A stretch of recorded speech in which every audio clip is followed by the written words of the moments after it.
ఈరోజు ఉదయం 10వ డివిజన్లో తిరగటం జరిగింది. ఇప్పుడు వచ్చి 13వ డివిజన్లో 248 బూత్లో మిట్టపాలెం ఏరియాలో నిన్న వచ్చాను ఇక్కడికి. యాక్చువల్గా నిన్న ఒక 68 ఇళ్ళు తిరగడం జరిగింది. ఇవాళ బ్యాలెన్స్ 38-40 ఇళ్ళు ఉన్నాయన్నారు. వాటిని కూడా డోర్ టు డోర్ తిరగడానికి రావడం జరిగింది. అయితే ఇక్కడ వారి యొక్క ఆర్థిక పరిస్థితి ఈ యొక్క 13వ డివిజన్లో పర్టికులర్గా ఈ బూతుల్లో 247, 246, 248 ఈ మూడింటిలో ఉండే వాళ్ళ యొక్క ఆర్థిక స్థితి చాలా తక్కువ. ఇప్పుడు మన రాష్ట్రంలో ఒక్క నిమిషం మాట్లాడు. మన రాష్ట్రంలో ఆర్థిక స్థితి సగటు ఆదాయం తక్కువ ఉండే జిల్లా ఏదంటే శ్రీకాకుళం. 2014-19 ప్రకారం సగటు ఆదాయం చాలా తక్కువ ఉన్న జిల్లా ఏదంటే శ్రీకాకుళం. అందుకనే శ్రీకాకుళంలో వాళ్ళు ఎక్కువగా వలస అంటే రాష్ట్రంలోని అన్ని జిల్లాలకు వచ్చి వాళ్ళు యాక్చువల్గా ఈ యొక్క కూలీ నాలి పనులు చేస్తుంటారు. ఎందుకంటే అక్కడ వాళ్ళకి యాక్చువల్గా ఎక్కడైతే శ్రీకాకుళంలో ఉండారో వాళ్ళు ఎక్కువగా కొండల్లో కోనల్లో ఉంటారు. వాళ్ళకి అగ్రికల్చర్ తక్కువ, వ్యవసాయం. అందువల్ల యాక్చువల్గా వాళ్ళందరూ ఇక్కడికి రావటం జరిగింది. అందుకే ముఖ్యమైన నారా చంద్రబాబు నాయుడు ముఖ్యమంత్రిగా ఉన్నప్పుడు అక్కడ ఇండస్ట్రీస్ పెట్టడానికి ప్రయత్నించారు, కొన్ని చేయటం కూడా జరిగింది. ఎందుకంటే ఇండస్ట్రీస్ వస్తే వాళ్ళ యొక్క ఇన్కమ్ పెరుగుతుంది, సగటు ఆదాయం. ఆ విధంగా ఇప్పుడు నెల్లూరు సిటీ తీసుకుంటే 28 డివిజన్లు ఉంటే ఈ 28 డివిజన్లో సగటు ఆదాయం తక్కువగా ఉండేవి 54, 53. తర్వాత ఈ 13లో ప్రత్యేకంగా 246, 247, 248. ఎందుకంటే ఇక్కడ ఉండేవాళ్ళు ఎక్కువగా చిన్న చిన్న పనులు చేసుకునేవాళ్ళు. ఎక్కువ మంది షంటింగ్ పని చేసేవాళ్ళు, షంటింగ్. ఆ తర్వాత చిన్న చిన్న వర్క్ చేసుకునేవాళ్ళు, కూలీ నాలి, బేల్దారు కూలీ, లేదా ముఠా వర్క్ తిరిగిపోయేవాళ్ళు, లేదా ఇళ్లలో చిన్న చిన్న పాసి పనులు అంటారు పాత రోజుల్లో, అలాంటి ఇళ్లలో పనిచేసేవాళ్ళు. ఒక్కొక్కరు పాపం ఉదయం 5 గంటలకు 6 గంటలకు ఇంట్లో బయలుదేరితే మధ్యాహ్నం 11-12 దాకా ఒక 3 ఏళ్లలో లేదా 2 ఏళ్లలో పనిచేస్తున్నారు. వాళ్ళకు వచ్చే ఆదాయం 5,000 నుంచి 9,000 వరకు ఉంటుంది. అయితే ప్రభుత్వాలు ఇటువంటి వాళ్ళ యొక్క ఆర్థిక స్థితిని పెంచే విధంగా ప్రభుత్వాలు చేయాలి. నేను ఖచ్చితంగా 2014-19 దాకా ఉన్నప్పుడు నెల్లూరులో అనేకమైన వర్క్ చేశాను, మీకు అందరికీ తెలుసు.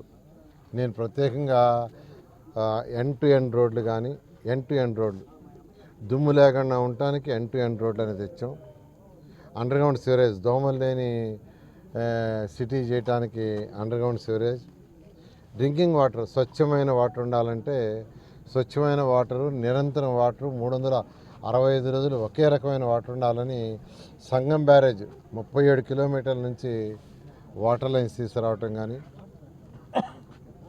లేదా మనకు ఈ నెక్లెస్ రోడ్డు కావచ్చు, పిల్లలు ఆనందంగా ఆహ్లాదకరంగా ఆడుకోవటానికి వాటికి పార్కులు, అదేవిధంగా టెంపుల్స్లో ఘాట్లు, కోనేరు లాంటివి, ఈ విధమైన అన్నా క్యాంటీన్స్. పేదలు నిరుపేదలు ఎవరైతే ఉండారో వాళ్ళందరూ ఉదయాన్నే వర్క్స్కి పోతుంటారు. ఉదయాన్నే వర్క్స్కి పోవాలంటే కొందరు 7 గంటలకు బయలుదేరుతారు, కొందరు 6 గంటలకు బయలుదేరుతారు, కొందరు 5 గంటలకు కూడా బయలుదేరుతుంటారు. ఇప్పుడు కొంతమంది కూరగాయలు అమ్ముకోవడానికి పోతున్నారు అక్కడ కూరగాయలు ఎక్కడ ముత్తుకూరు గేట్ దగ్గర, అదేవిధంగా పూలు అమ్ముకునే దానికి మద్రాసు బస్టాండ్ దగ్గర, ఇలా ఆర్టీసీ బస్టాండ్ దగ్గర కూరగాయలు, పండ్లు అమ్ముకోవటానికి, పూలు అమ్ముకోవటానికి వాళ్ళందరూ తెల్లవారి 4 గంటలకు 5 గంటలకి మార్కెట్కి పోయి ఆడ కొనుక్కొని అవి తెచ్చుకొని ఆడ అమ్ముకుంటుంటారు. వాళ్ళు ఉదయాన్నే పోయినా వంట వండుకొని బాక్స్ ఎత్తుకోపోలేరు. అటువంటి వాళ్ళ కోసమే అన్నా క్యాంటీన్స్ తీసుకొచ్చాం.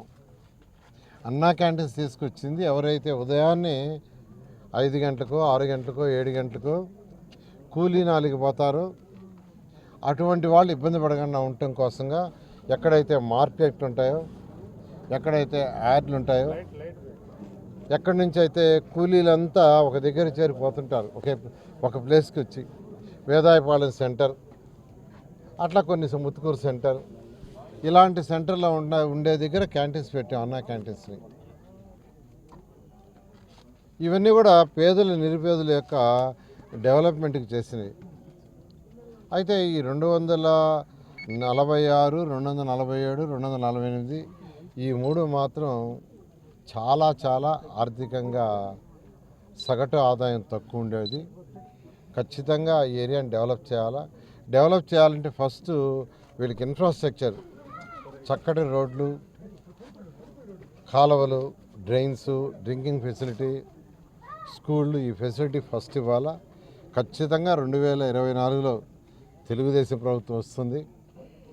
నేను మాటలు చెప్పటం కాదు, ఇది చిన్న ఏరియా చాలా చిన్నది, దీనికి అయ్యే ఖర్చు కూడా చాలా తక్కువ. ఇప్పుడు నెల్లూరు సిటీలో 54 డివిజన్లో ఖర్చు పెట్టిందంత పోలిస్తే ఈ ఏరియా ఖర్చు పెట్టాల్సింది చాలా చాలా తక్కువ. ఖచ్చితంగా ఇక్కడ ఒక స్కూల్ కట్టించాం, కొన్ని రోడ్లు వేసాం. అయితే ఇంకా కాలువలు లేవు. నేను యాక్చువల్గా తిరుగుతూ ఉంటే కాలువలు లేవు, రోడ్ల మీద నీళ్లు కొన్ని దగ్గర పారుతున్నాయి. ఖచ్చితంగా 2024లో తెలుగుదేశం ప్రభుత్వం వస్తుంది. ఈ 3 బూతుల్ని స్పెషల్గా తీసుకొని ఖచ్చితంగా వాటిని బ్రహ్మాండంగా చేస్తానని మీ అందరికీ సందర్భంగా తెలియజేస్తున్నాను.